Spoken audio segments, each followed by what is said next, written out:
Umaasa ang minorya ng Senado na makakalikom ito ng sapat na boto mula sa 24 na senador para mapigilang maipasa ang Resolution of both Houses number 6 na siyang nagtutulak na maamyendahan ang tatlong economic provisions ng 1987 Constitution.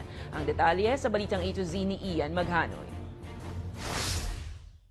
I believe meron pa rin kaming fighting chance makabuo ng at least 7 na kakailanganin para i-down yung RBH 6. 7 boto mula sa hanay ng mga senador ang inaasahang target malikom ng minorya ng Senado para mapigilan ang posibleng pag-amyenda sa tatlong economic provisions ng umiiral na 1987 Constitution. Sa gitna yan ng pag-arangkada ng debate ng Senate Committee on Constitutional Amendments and Revision of Codes kung dapat bang baguhin ang education provision ng konstitusyon sa ilalim ng Resolution of both Houses number 6 o RBH 6. Maliban sa minorya, kabilang sa mga senador na posible raw kumontra laban sa RBH 6 ay sina Senator Cynthia Villar at Grace Poe na pawang una nang nagpahayag ng pagtutol sa naturang resolusyon. Political mapping and based sa mga one-on-one conversations. Una nang nagkasundo si Villar at ang Philippine Chamber of Commerce na tutulan ang RBH 6 at bagkos ay plansyahin na lamang ang ease of doing business. No. Bakit po, ma'am? Tingin ko hindi naman importante yun.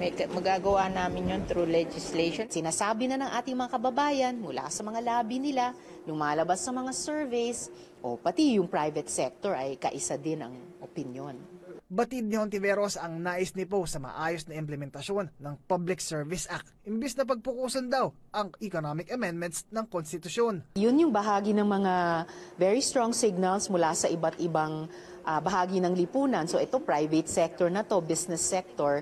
Sa kabila nito, hindi raw pakakampante ang minorya na maamyendahan ang konstitusyon sa kahit na anong modes of amendments. Hindi talaga kailangan kahit ang economic amendments, whether sa public services o sa edukasyon o sa advertising, para sagutin yung mga problema natin. Posible pa rin daw kasing muling mabuhay ang anyay Maanumalyang People's Initiative o PI na una nang sinuspinde ng Commission on Elections, bunsod ng kawalan ng maayos na kaukulang batas para itulak ang PI.